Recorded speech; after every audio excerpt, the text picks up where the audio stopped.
Good morning, children. Welcome to my English class. Today, we are doing a chapter in your ELR. Today, our chapter is chapter 9 The Little Match Girl.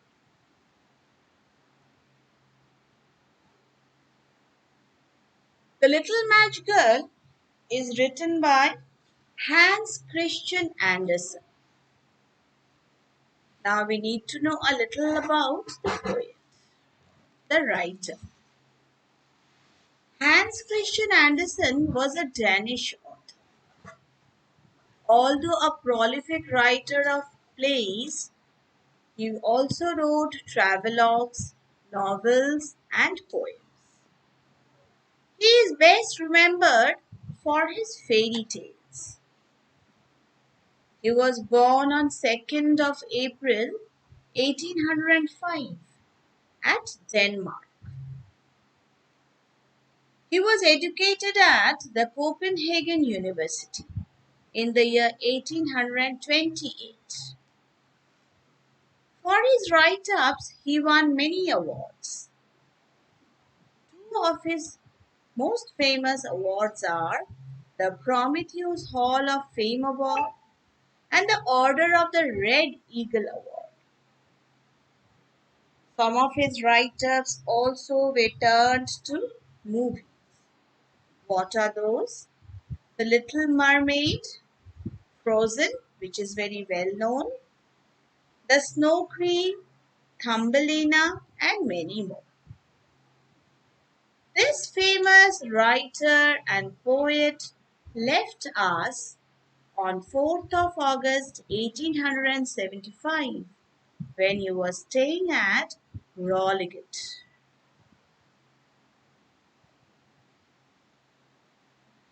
Now here are some of his famous write-ups. Just see, famous stories written by him. The Little Mermaid, you can see a picture here. The Ugly Duckling, and of course the Little Match Girl, which we are going to read today. Now a little about the story. The story in short. In The Little Match Girl by Hans Christian Andersen, we have the theme of hope, struggle, loneliness, resilience, control, and longing. It is narrated in the third person by an unnamed narrator. The reader realizes after reading the story that Andersen may be exploring the theme of hope through his writing. It has a spare and harrowing plot. A young girl is sent out by her impoverished parents to sell matches on the last evening of the year. She is barefoot, for she has lost her slippers.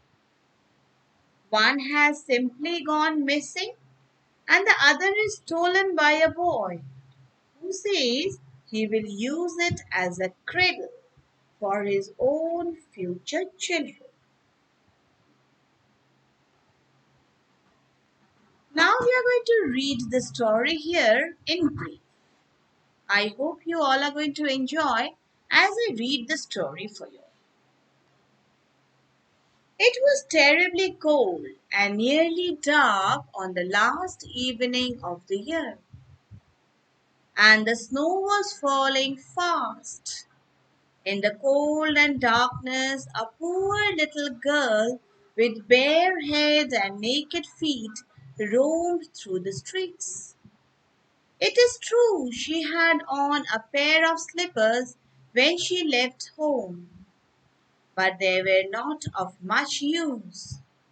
They were very large, so large indeed that they had belonged to her mother, and the poor little creature had lost them in running across the street to avoid two carriages that were rolling along at at terrible rates. One of the slippers she could not find, and a boy seized upon the other one and ran away with it, saying that he could use it as a cradle when he had children of his own. So the little girl went on with her little naked feet, which were quite red and blue with the cold.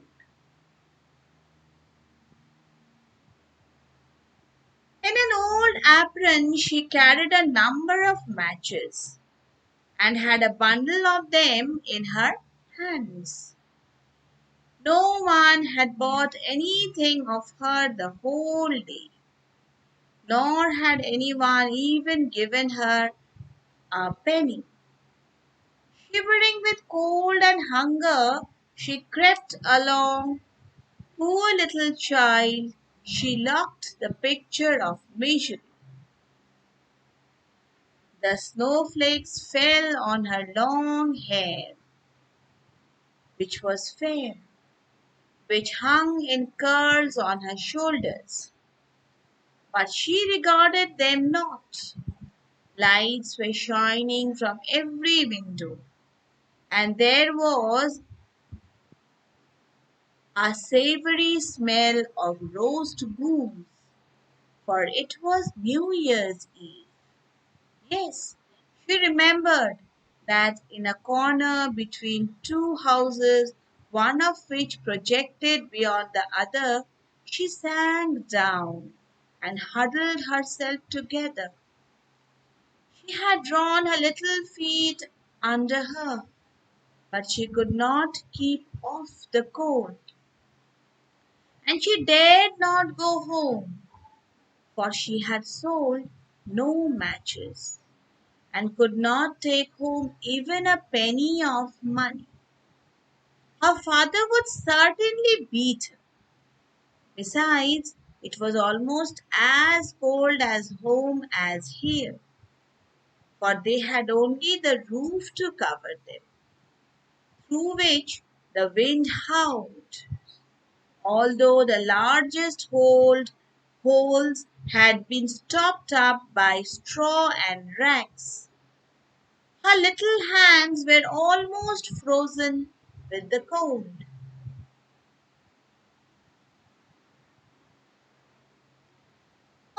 Perhaps a burning match might be some good if she could draw it from the bundle and strike it against the wall just to warm her fingers.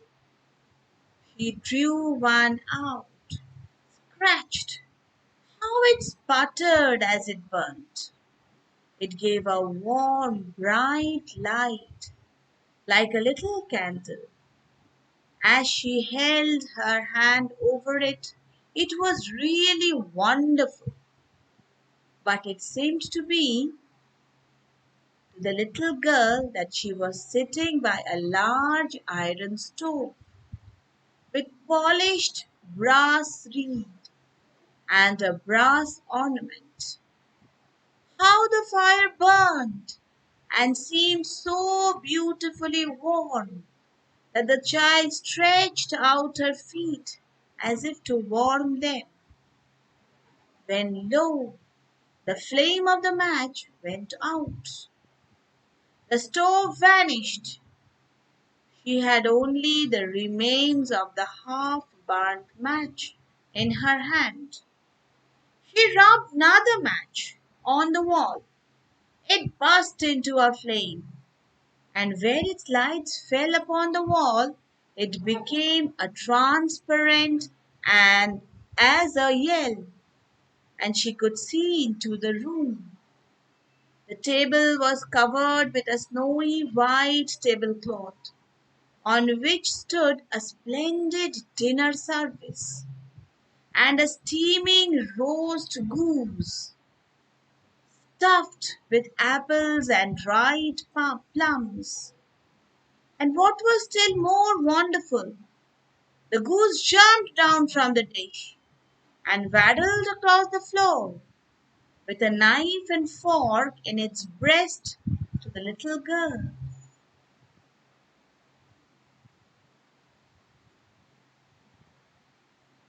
Then the match went out, and there remained nothing but the thick, damp, cold wall before her.